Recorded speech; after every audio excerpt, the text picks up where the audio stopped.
Iran बस हादसे में जाँ बहक ज़ायरीन की मैयतें आबाई इलाकों में पहुंचा दी गईं। 6 अफराद की नमाज जनाजा कंदकोट के प्राइमरी स्कूल 1 में अदा। नमाज जनाजा में डिप्टी कमिश्नर, रिश्तेदारों समेत शहरियों की कसीर तादाद ने शिरकत की। जाँ बहक 10 अफराद की मैयतें लाड़काना मुंतकिल। लाशें घर पहुँचने पर इलाके की फजा सोगवार। इससे कबल जाँ बहक अफराद की नमाज जनाजा शहबाज एयरबेस जैकबाबाद पर अदा की गई। हादसे में जाँ बहक 28 पाकिस्तानी ज़ायरीन और 23 जख्मियों को ईरान से खुसूसी परवाज के जरिए जैकबाबाद पहुंचाया गया। वज़ीर आला सिंध का ईरान हादसे में जाँ बहक और जख्मी होने वालों के खानदानों की माली मदद का ऐलान। जाँ बहक अफराद के वर्सा को 50-50 लाख और जख्मियों को 10-10 लाख। रहीम यार खान में डाकुओं के हमले में शहीद 12 पुलिस एहलकारों की सरकारी एजाज के साथ तदफीन। कानपुर में 3 हिंदू एहलकारों की आखिरी रसूमात अदा। पुलिस लाइन में शोहदा की इज्तिमाई नमाज जनाजा अदा की गई। वज़ीर दाखिला मोहसिन नकवी, IG और आला हुकाम की शिरकत। पुलिस के दस्ते की शोहदा को सलामी। वज़ीर दाखिला मोहसिन नकवी की शहीद जवानों के लिए तमग़ा शुजाअत की सिफारिश। कहा, हमला करने वालों का अंजाम बहुत बुरा होगा। वज़ीर दाखिला का कच्चे के शरपसंदों के खिलाफ ग्रैंड ऑपरेशन का हुक्म।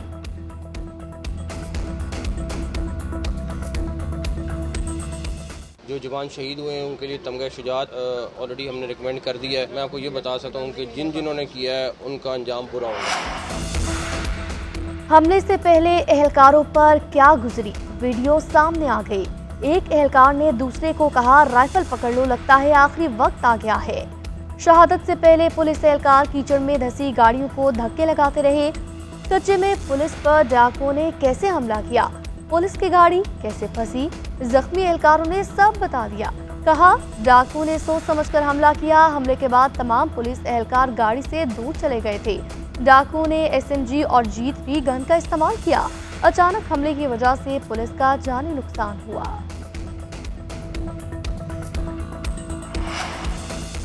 वज़ीर आला पंजाब की हिदायत पर पंजाब पुलिस का जवाबी वार। हमले में मुलव्विस मरकजी मुल्जिम बशीर हलाक, 5 डाकू शदीद जख्मी। वज़ीर आला पंजाब का आखिरी कातिल तक पीछा करने का आज़म। कहा, कच्चे के इलाके को डाकुओं से पाक करने का आज़म पूरा करेंगे। पुलिस एहलकारों की शहादत में मुलव्विस दहशतगर्दों को अंजाम तक पहुँचाएंगे। मरीम नवाज की हिदायत पर खतरनाक तरीक डाकुओं की इस सर की कीमत 1 करोड़ रुपए। खतरनाक डाकू की गिरफ्तारी पर 50 लाख रुपए इनाम मिलेगा। उधर पुलिस पर हमले पर DPO रहीम यार खान उमर अहमद तब्दील। Additional SP Javed Akhtar, DSP organise crime Kaleem Ahmed को भी हटा दिया गया। SSP administration CTD Punjab Rizwan Umar Gondal को DPO रहीम यार खान तैनात किया गया। लाहौर में बालाज टीपू कातिल केस का मरकजी मुल्जिम पुलिस हिरासत में साथियों की फायरिंग से हलाक। पुलिस मुल्जिम एहसन शाह को बरामदगी के लिए शादबाग लेकर जा रही थी, साथियों ने फायरिंग कर दी। अस्पताल में एहसन शाह चल बसा। तहरीक इंसाफ की एक बार फिर मौलाना फजलुर रहमान से पार्लियामेंट में ताउन की दरख्वास्त। PTI के वफ्द की मौलाना फजलुर रहमान से मुलाकात। तहरीक इंसाफ के रहनुमाओं ने कहा, मिलकर चलने से हुकूमत को टफ टाइम दिया जा सकता है। मौलाना ने कहा, मुशावरत के बाद जवाब देंगे। दोनों जमातों के दरमियान मजीद ताउन बढ़ाने के लिए कमेटियां कायम करने की तजवीज़। रऊफ हसन का कहना है, मुलाकात खुशगवार रही। कमेटियां बाहमी मुशावरत से आगे बढ़ने का फैसला करेंगी।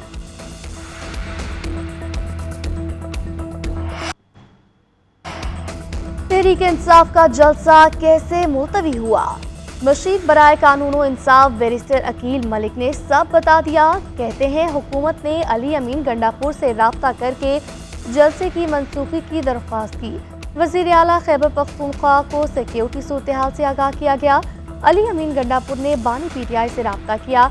बानी PTI से तहरीक इंसाफ के रहनुमाओं की मुलाकात गैर मामूली बात नहीं। बानी PTI से रहनुमाओं की मुलाकात हुकूमत और एस्टैब्लिशमेंट की मुश्तरका कोशिशों से हुई। तहरीक इंसाफ को 8 सितंबर को जलसे की मशरूत इजाज़त दी गई।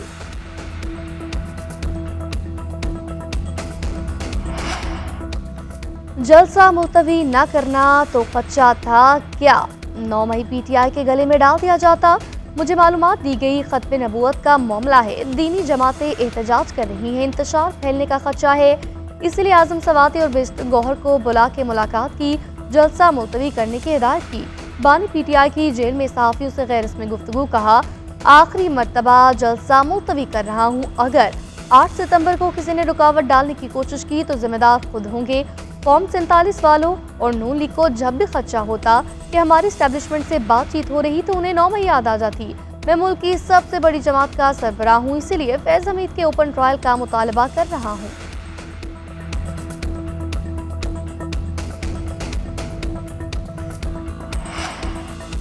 बज़ाहिर लगता है हुकूमत ही जबरी गुमशुदगियों की बेनिफिशरी है। कैसे इस मुल्क में लोग अगवा होते हैं और चीफ एग्जीक्यूटिव कुछ नहीं करते। उन्हें मामलात का पता है मगर फिर भी लोग जबरी लापता हो जाते हैं। इस्लामाबाद हाईकोर्ट के जस्टिस गुल हसन औरंगजेब के अजहर मशवानी के भाइयों की बाजियाबी केस में रिमार्क। वज़ीर आज़म और अटॉर्नी जनरल से गुजारिश की इस मामले को देखें, मगर उन्हें इसकी जरा भी परवाह नहीं। इन चीजों से मुल्क की कितनी बदनामी होती है उनको अंदाजा ही नहीं।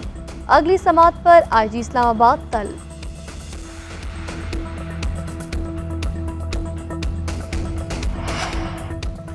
सदर मुमलिकत ने कौमी असम्बली और सेनेट का इजलास तलब कर लिया। अहम कानून साज़ी मुतवक्के कौमी असम्बली का इजलास पीर 26 अगस्त और सेनेट का इजलास मंगल 27 अगस्त को होगा। सदर मुमलिकत आसिफ अली जरदारी ने वज़ीर आज़म शहबाज शरीफ की एडवाइस पर सेनेट और कौमी असम्बली का इजलास तलब किया।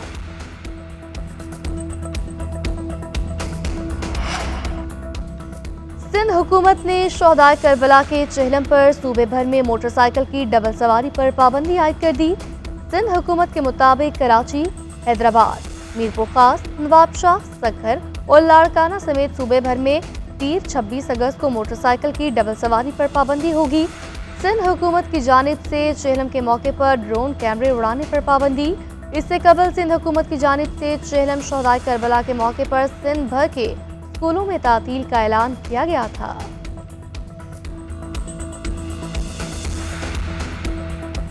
आटा सस्ता ही, चीनी सस्ती, कोई सबसिडी, कोई माड़ा बंदा खा जाता ही, लै जाता ही। हुण नहीं, हुण बड़ा महंगा हो, बड़ा औखा काम हो गया। अब जो उन्होंने सब्सिडी खत्म कर दिया तो गरीब आवाम किस तरफ जाएगी। यूनाइटेड स्टोर तो वो तो बंद हो गए ना, जो रिलीज इन्होंने गवर्नमेंट हुकूमत ने दिया था। हम इनके तरला करते हैं कि मेहरबानी है कि हमें एक बार फिर वो रिलीज दें। गरीब आवाम पहले भी चक्की में पिस रही थी, अब मजीद आगे और पिसती जाएगी। यूटिलिटी स्टोर्स पे गरीब आदमी को कुछ चीज़ों पे राहत मिलती थी, अब वो भी बंद हो जाएगा। वफाकी हुकूमत का यूटिलिटी स्टोर्स को मुकम्मल तौर पर बंद करने का फैसला स्टोर इंतजामिया को 2 हफ्ते का वक्त दे दिया। स्टोर्स पर दस्तयाब अशिया पर सब्सिडी पहले ही खत्म हो चुकी है। कायमा कमेटी बराए सनत व पैदावार का वाक़े से लाज़मी का इज़हार। चेयरमैन कायमा कमेटी सेनेटर रोन अब्बास BP कहते हैं, इंतहाई अफसोसनाक फैसला है। हजारों मुलाजमीन का क्या होगा जो बेरोजगार होंगे। All Pakistan workers alliance union का सख्त रद्द-ए-अमल देने का ऐलान। लाहौर में स्कीम मोड़ पर यूटिलिटी स्टोर के मुलाजमीन का एहतजाज। मुजाहरे में खातीन की भी शिरकत।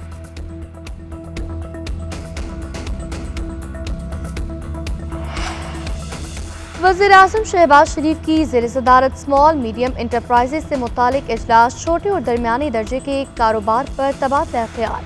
वज़ीर आज़म का मेट बोर्ड के गैर फाल होने पर बरहमी का इजहार।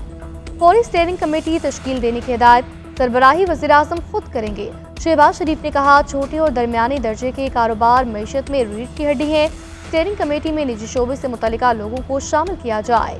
इसके लिए भरपूर इक़दाम उठाने की जरूरत है।